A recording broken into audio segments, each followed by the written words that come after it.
Have you ever wondered where songs come from? I have. I kind of wonder all the time. Sometimes songs spring into your head fully formed and ready to play. Other times, songs seem to take forever. They may sit on the shelf or go through numerous rewrites before you get it right. It takes between minutes and years to write a song. Inspiration is a fickle mistress. It's very difficult for me to create on a schedule. Sometimes I feel command in what a song is about. Other times I feel like the song is taking control and is writing itself. Your brain needs time to work without you interfering. Sometimes the best thing to do is to take an afternoon off, or a day, or a week, or a month, or in my case, a year. Just to let your brain munge around in the background while you get on with life.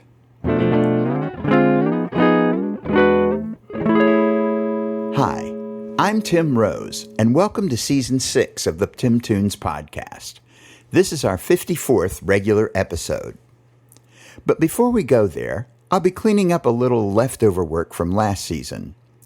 We're starting this season with songs that I wrote as a thank you to the last 3 interviewees from Season 5.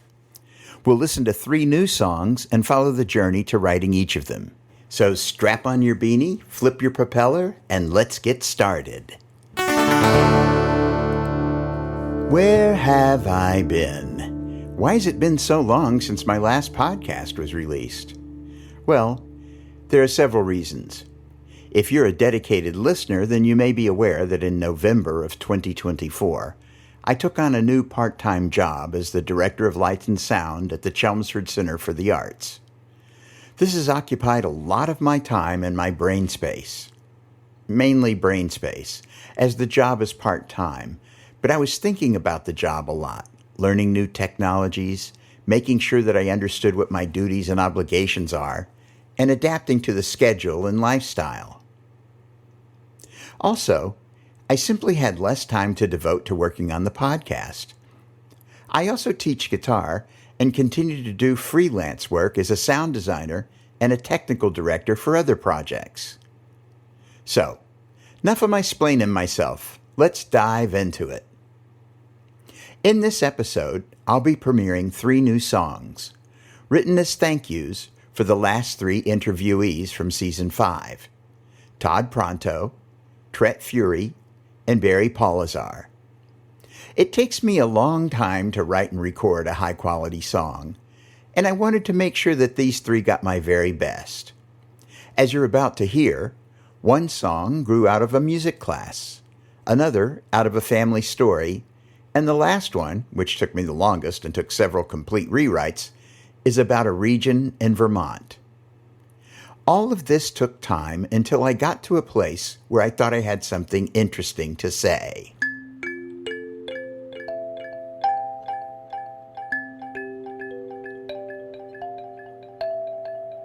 I really enjoyed my time in Newport, Vermont, when I went there to interview Todd Pronto for the podcast. My wife Marcy and I made the trip from our home in Chelmsford, Massachusetts, up Route 93, and then through the Franconia Notch, the only place I am aware of where the U.S. interstate goes down to 1 lane each way. Then 93 ended as it merged with 91, and finally, almost in Canada, we came to the quaint village of Newport.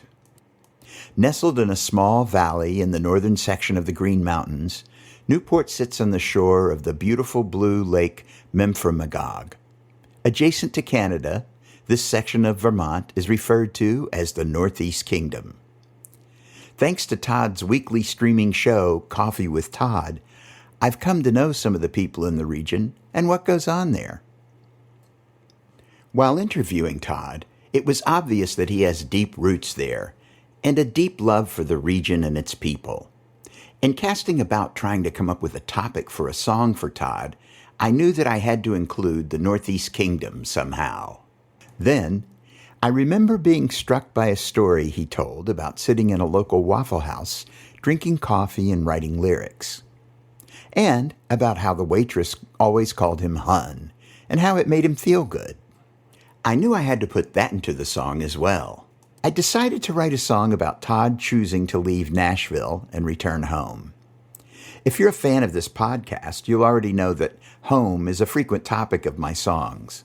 Way back in Season 3, Episodes 7, 8, and 9, I wrote a song about coming home called East Tennessee Valley. East Tennessee Valley, you're my home.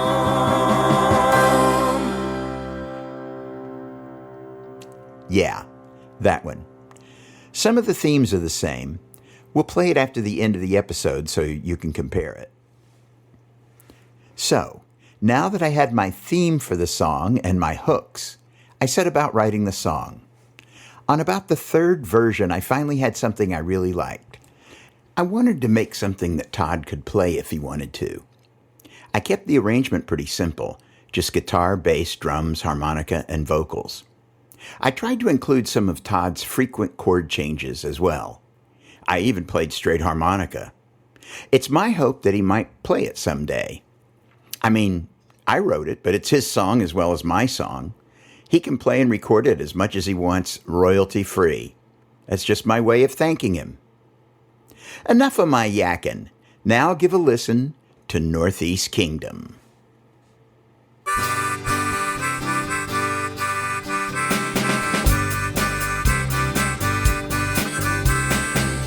I took a little walk this morning in the summer sun. Sure is hot down here most all the time. I miss summer morning coffee down by the lake.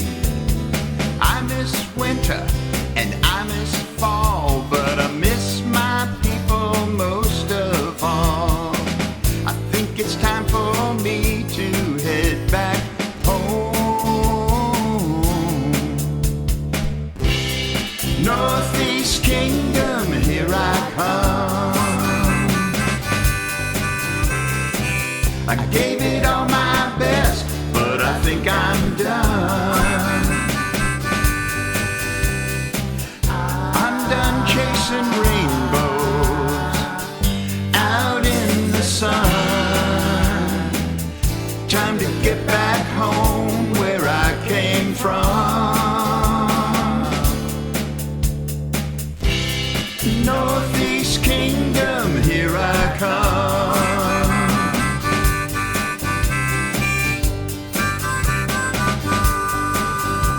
And the nighttime in the summer doesn't cool much at all.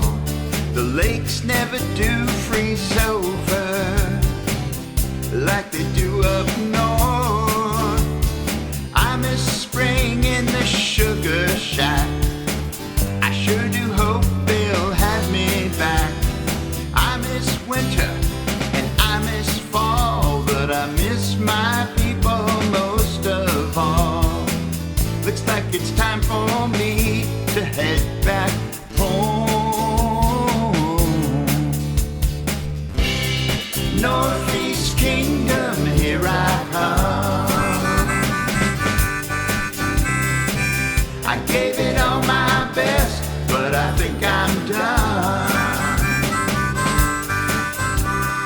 I'm done chasing rainbows out in the sun. Time to get back home where I came from.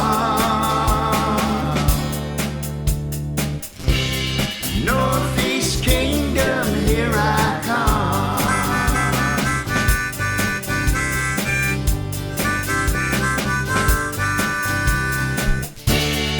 Goodbye bright lights, goodbye sun. I'll miss that gal at the diner who always called me hon. But other than that and my broken dream, I can't think of a single thing I leave behind. The Northeast Kingdom, here I come. I gave it all my best, but I think I'm done.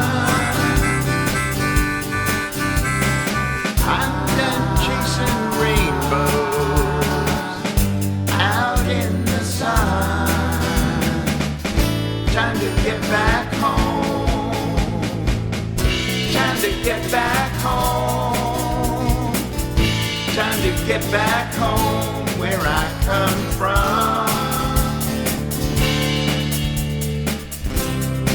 Northeast Kingdom, here I come. Northeast Kingdom, here I come.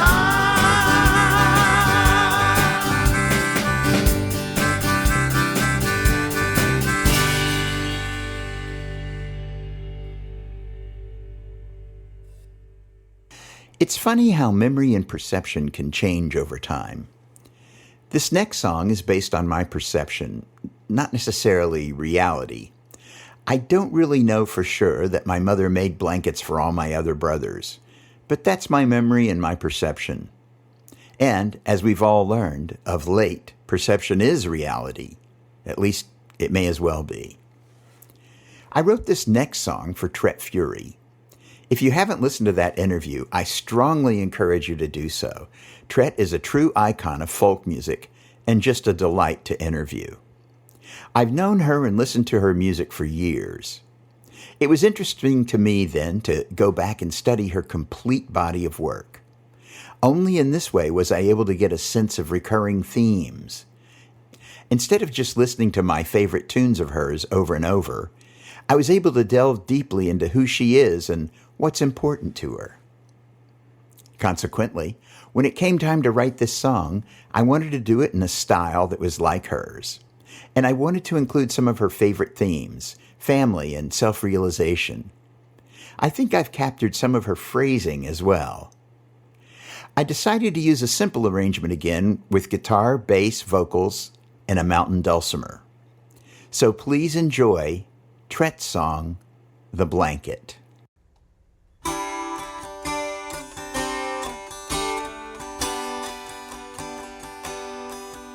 I grew up in a house with 5 brothers.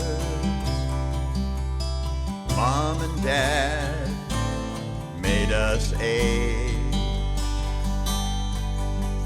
We didn't have much, but it didn't much matter.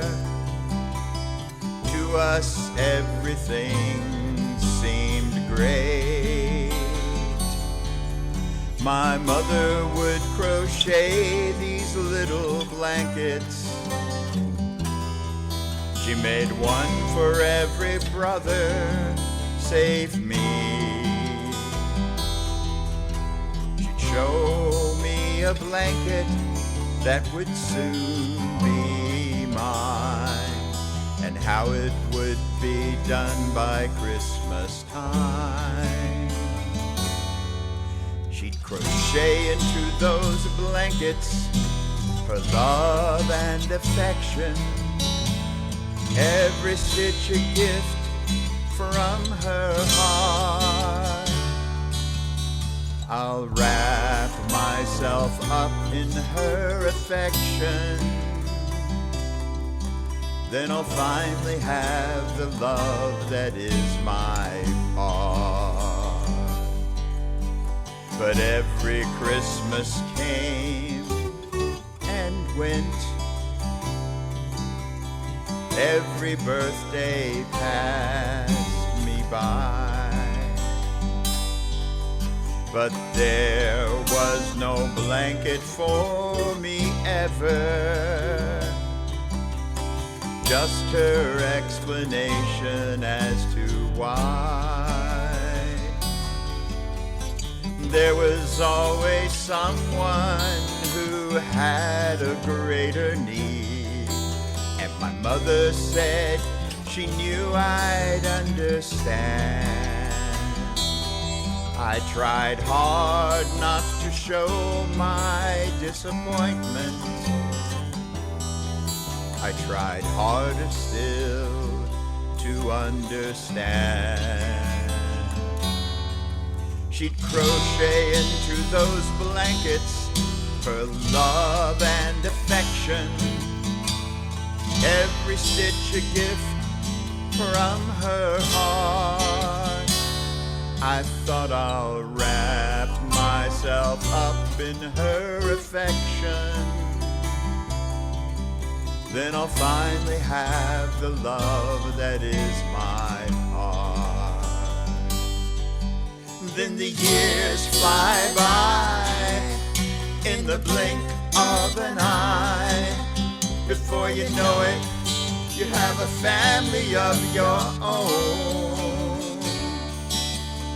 Then in another flash, they've grown and flown, and both your parents are long gone.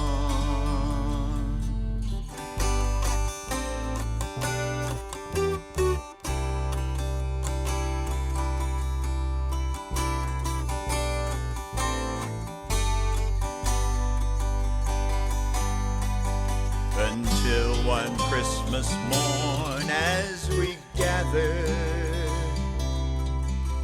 exchanging gifts as is our way, when my daughter gave to me my blanket that by her hand she had crocheted, and a shadow fled my heart in that moment, as I came to finally see, when my mom gave away my blanket, my mother was truly loving me. And they'd crochet in those blankets all their love and affection, every stitch a gift from their hearts. And now I wrap myself up in their affection. I've always had the love that is my part. I've always had love.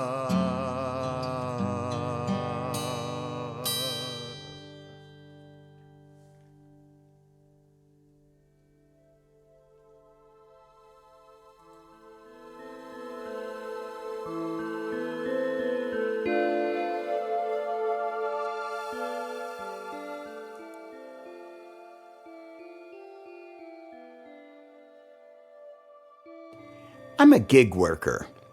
By that I mean I survive by having lots of little jobs. Although I'm retired, I also, as mentioned before, am the technical director for the Chelmsford Center for the Arts in Chelmsford, Massachusetts. I also teach music, guitar, and theater for Creative Arts in Reading, Massachusetts. I'm a member of the Screen Actors Guild and occasionally work on films when I can find work. This past November, I did a sound design for the musical Blood Brothers for Theater on Court, a professional theater troupe at the Boston Center for the Arts. Recently, I consulted on the production of the filming of a local comic. Holy shiitake! When you write it all down, I guess I did have a wonderful life. Or at least a very busy one.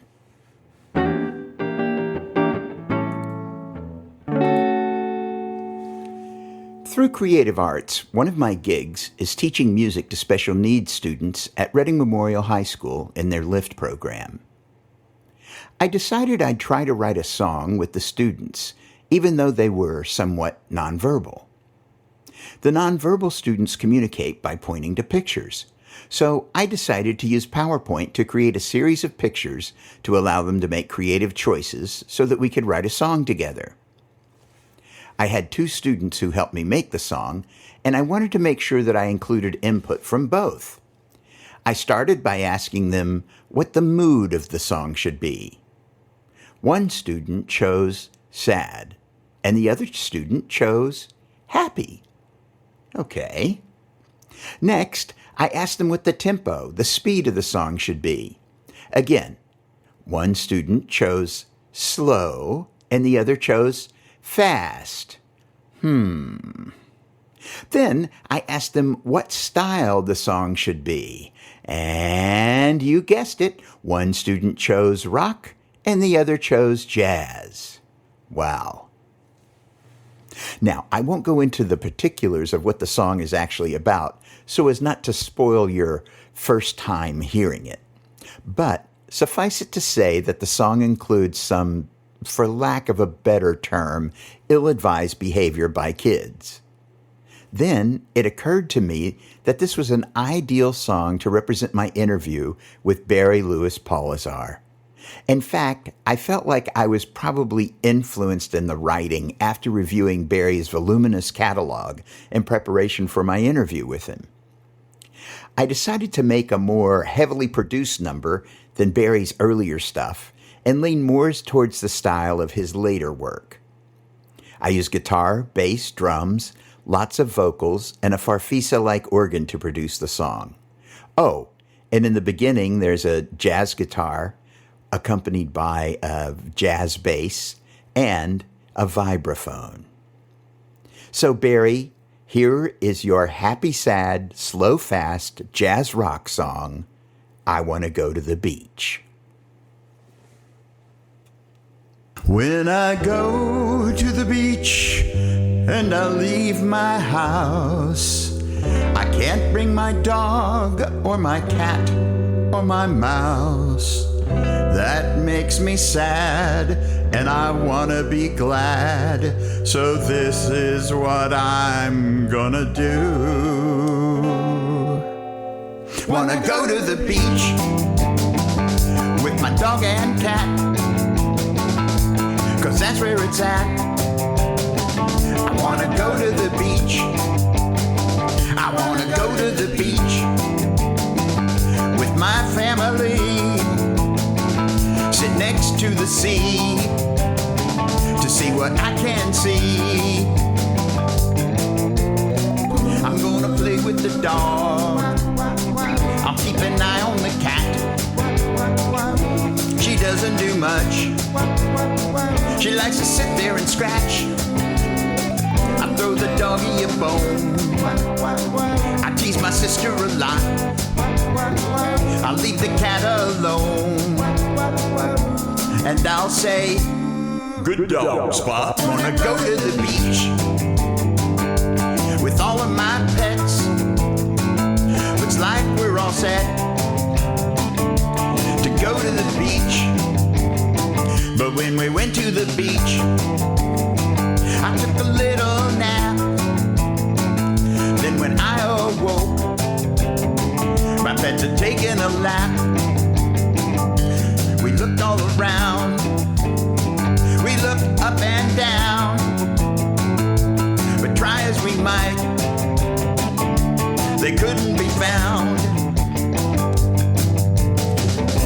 My whole family ran fast as we could in the sand.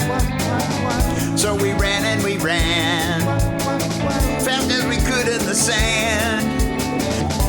The beach was so big, we ran for miles and miles.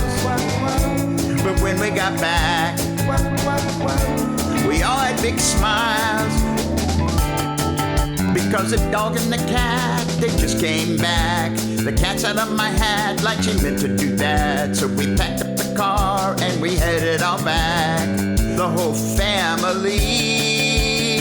Next time I go to the beach, my dog and cat can stay home. So we have fun in the sun. I can't get lost on my own. Wanna go to the beach without my dog and cat, 'cause that's where it's at. Wanna go to the beach. Wanna go to the beach. I wanna go to the beach.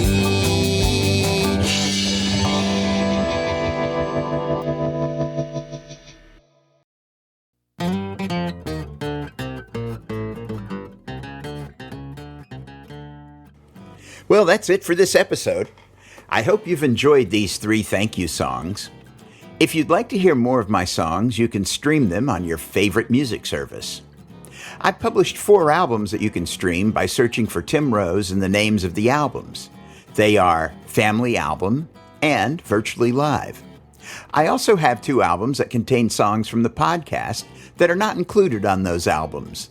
They're titled The Rest of Tim Tunes Season 1 and The Rest of Tim Tunes Season 2. I'll soon be publishing my 3rd compilation of Tim Tunes podcast songs called The Rest of Tim Tunes Season 3 through 5.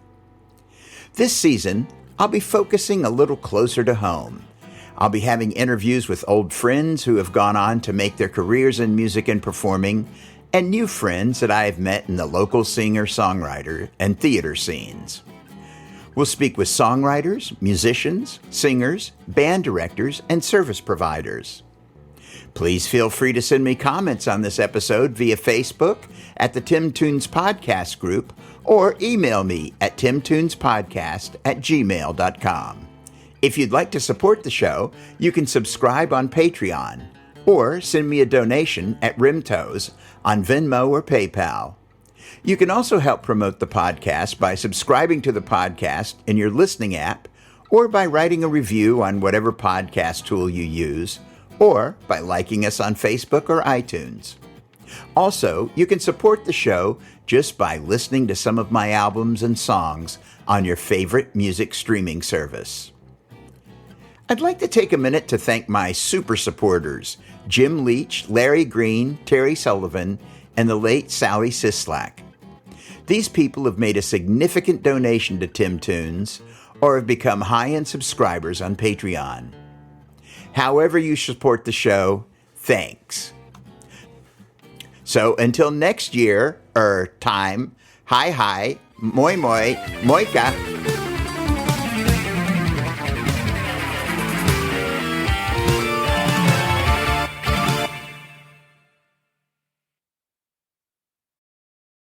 Thank you, Sam.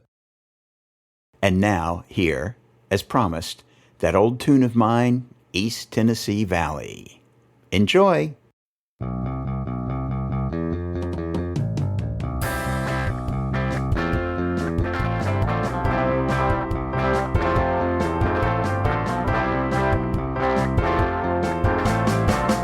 Driving over the mountain, or coming up from the plain, I start feeling happy.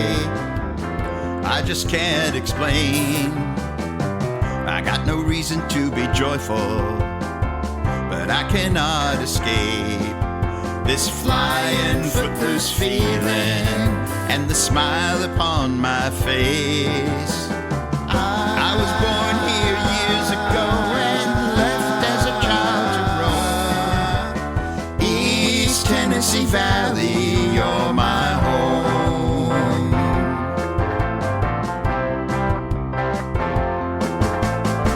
The roads and buildings have all changed, and the people, they've all grown.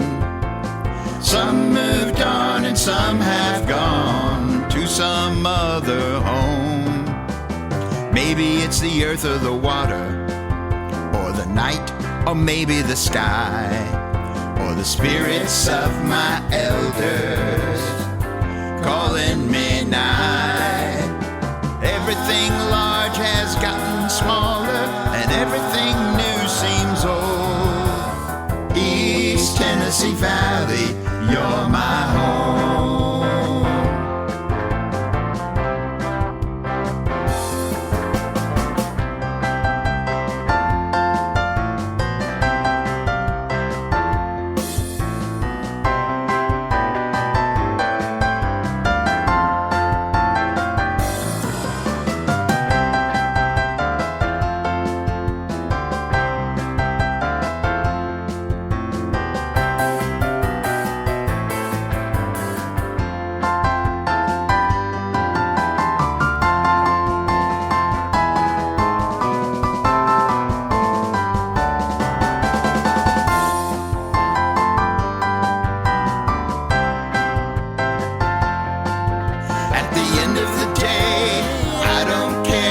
This place means so much to me, but I remember living here and being loved unconditionally. Here I had my first family, learned the meaning of soul and heart. to be good to each other, why we should all do our part. Home and safe and easy going, friendly people thinking happy thoughts. It's not so hard to figure out where my heart is parked. Now I guess I know the reason this place lifts my soul. East Tennessee Valley, you're my home. East Tennessee Valley,